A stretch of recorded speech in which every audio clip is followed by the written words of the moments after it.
Bum bum bum bum bum bum bum bum bum bum bum bum. The Peter Dislike Show. Bum bum bum bum bum bum bum. Please pray for me by singing along with me, gesturing, and of course leaving a dislike on this video. Let's do it again. Bum bum bum bum bum bum bum bum bum bum bum bum. The Peter Dislike Show. Bum bum bum bum bum bum bum. I've been really perfecting my signature product, the Putin Dirty Bomb, as I like to call it. I poured 15 dirty bombs last night to take my mind off of everything that's been going on. I need some good prayers for mainly two things.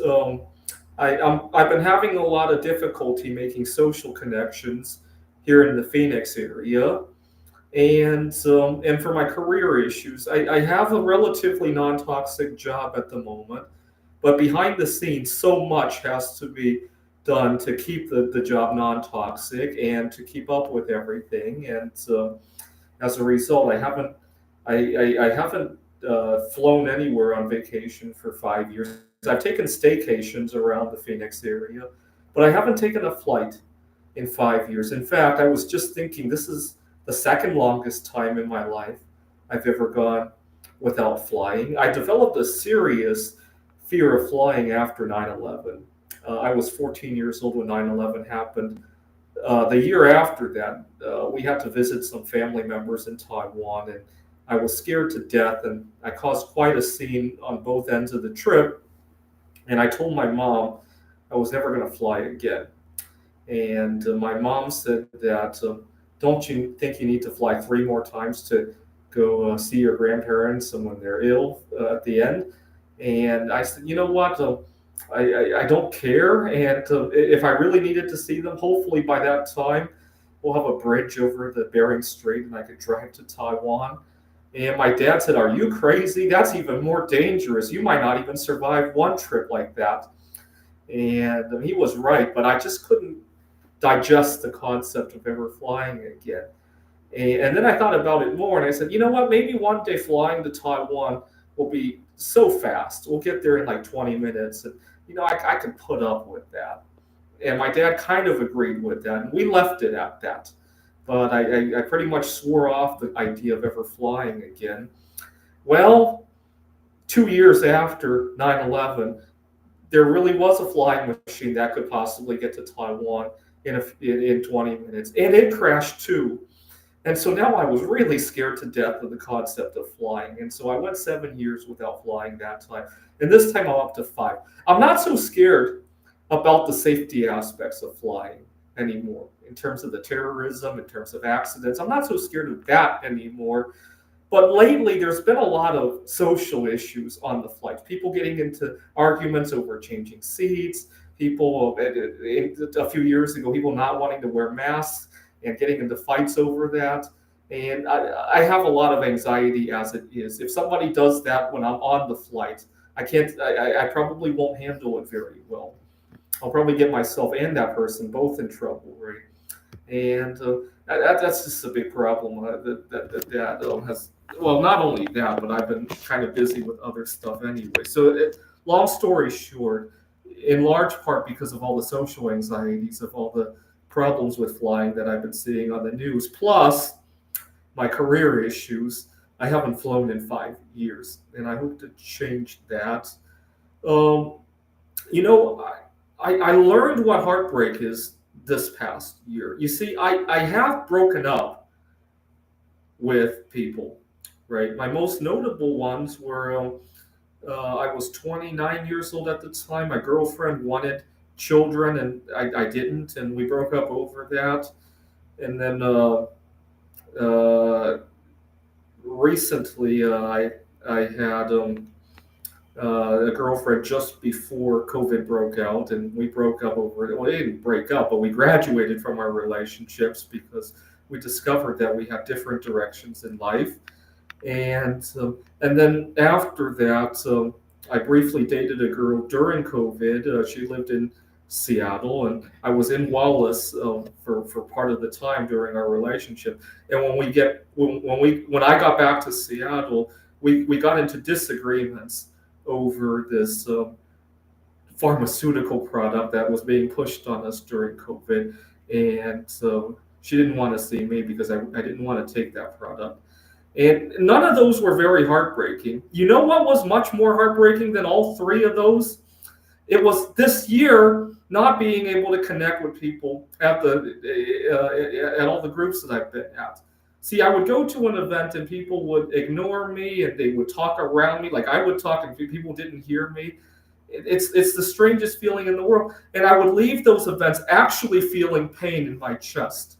Earlier this week, if you guys have been watching my videos in the last couple of weeks, so my voice sounded off, and you couldn't see it, but my chest felt off most of the time. I felt like I was having a heart attack the whole time.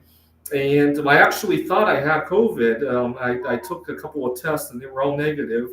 And I'm starting to wonder the other times that I thought I had long COVID. Was it long COVID or was it the heartbreaking situations that I've been dealing with? I'm starting to wonder, right?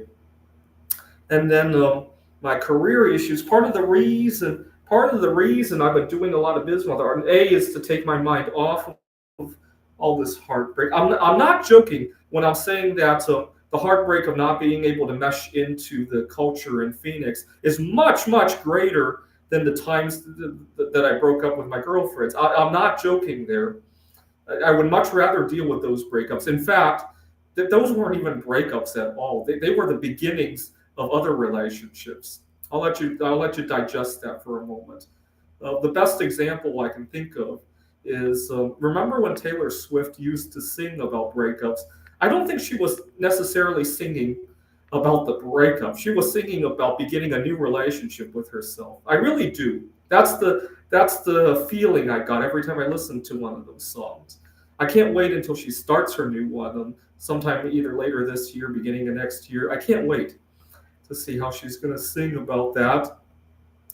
But those were not the times that I broke up with those three girls. Those were not heartbreaks at all. It was this year that was the first time I actually felt physical pain from a heartbreak. But other people's hearts break in different ways, right? I had a colleague. I was working at a tech startup many years ago, and my boss was going to meet with me and one of my colleagues one morning, and my colleague didn't show. We were new there. This was like a new employee kind of meeting. I'd been there for 2 weeks. He was only there 1 week, my colleague, and he didn't show. And I thought, gee, did he rage quit the job already? Because this is a startup tech company. You don't just randomly not show a week into the job. It's like committing career suicide. And so we thought something really bad had happened. Either he had rage quit the job, or he had some kind of serious disaster, a death in the family, an accident on the way to work. That's what I was thinking. I was wondering which one it was. He came in 11:30 that day, and I was glad to see that he didn't have a scrape or anything. I thought maybe he had a death in the family, and I asked him if he was okay, totally expecting to hear something out there. And he explained that he had broken up with his girlfriend the night before. And I had to bite my lips to keep from laughing. I had just broken up with the girl who wanted children at this point in my life. And so his breakup couldn't have been worse than that. And mine wasn't even that bad. And so it gave me a bad feeling about him. This guy is so weak that he's going to miss work. A startup job, a startup company job, no less, right? Over a breakup. It just struck me as weak, right? Because I'm used to seeing people just like Taylor Swift who gets a boost out of her career for breaking up, right? Most of my colleagues and myself are like that, right? And it just goes to show that everybody's hearts breaks differently, right? It really does go to show that, right? But part of the reason I've been doing a lot of business with art is also because at my last job, or actually quite a few previous jobs, I ran into a lot of toxicity. I was the odd one out normally, right? I'm usually one of the only people in the office who was single. I'm an atheist. I have dietary restrictions. I have recovering eating disorders, and so I have to eat in a certain way and certain foods. So oftentimes, I had another job where somebody had a party. I couldn't find any food, which is fine. I love to mingle with people, even if there's no food that I can have. But then one of my colleagues went out of his way to prepare something that I would like, and unfortunately, I was in the middle of an intermittent fast, and I had to say no again. And so, I mean, I don't have a problem. It's not like I was disappointed at not being able to find good food or good timing for them. No, I wasn't disappointed. It's just a barrier between me and my colleagues, right? I have differences in hobbies, differences in ways of life. And so a lot of people don't associate with me, right? So when the concept of work-life balance comes up, they don't see my issues as work-life balance, right? So for example, when my colleagues go on vacation with their family members or do something with their family members or their significant other, that's work-life balance, right? When I go out to go stargazing, to make bismuth art, to go to a computer Olympiad conference, to or whatever the situation is, oh, that's laziness, right? In their mind, they color it with two different brushes, is the way I want to put it. So I ran into a lot of toxicity with that, and I often couldn't speak up for myself. And I came up with this idea that if I had a secondary career, whether it be with art or with anything else, I could have more of a foundation, a solid base to stand on, right?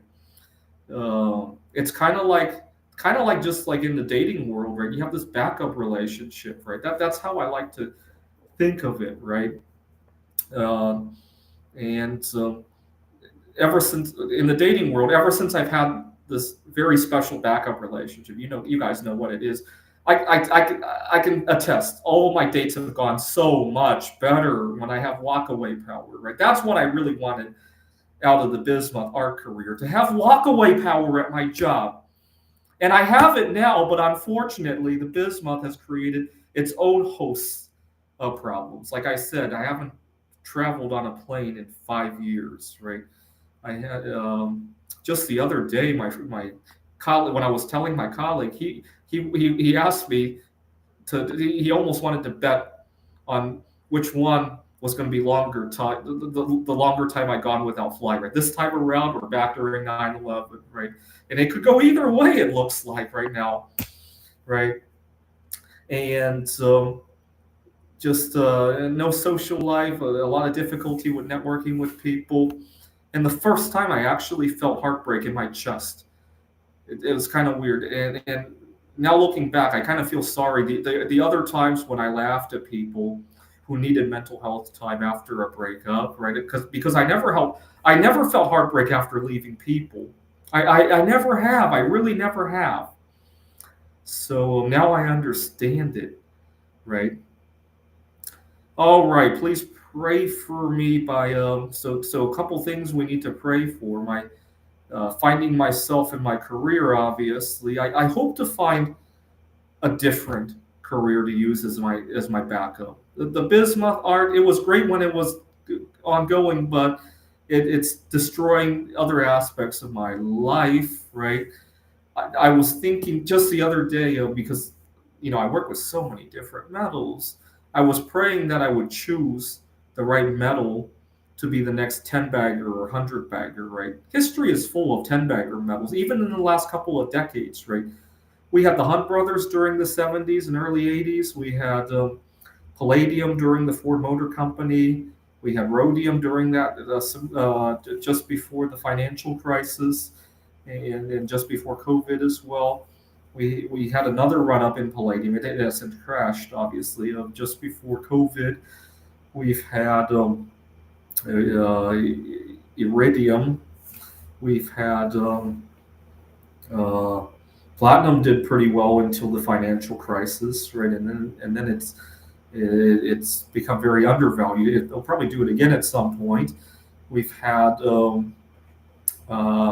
scandium has had its bubbles, but that's mostly political, right? A lot of scandium comes from Russia, and so I've been praying that I pick the right 10 baggers. I've been kind of diversifying my metals. I have 26 different metals in my portfolio. I'm just about to unbox the 26th one when it comes later this week. I'll do it live on here. And then obviously, the other thing we need to pray for is my social connectivity, right? And so it is much better in terms of the times that I broke up with these three girls. It is much better to break up than to never actually get to mingle with these people, right? And so the other concept that I learned is that in a true love, you have to feel good for this person in their new relationship, right? And that's how I felt about all three of them, right? Unfortunately, I don't even get the luxury of doing that here in Phoenix, right? This is the Heater Dislike Show. Please sing along with me and gesture at the screen and dislike this video, please. This is the Heater Dislike Show. Bum bum bum bum bum bum bum bum bum bum bum bum. The Peter Dislike Show. Bum bum bum bum bum bum bum. Bum bum bum bum bum bum bum bum bum bum bum bum. The Peter Dislike Show. Bum bum bum bum bum bum bum.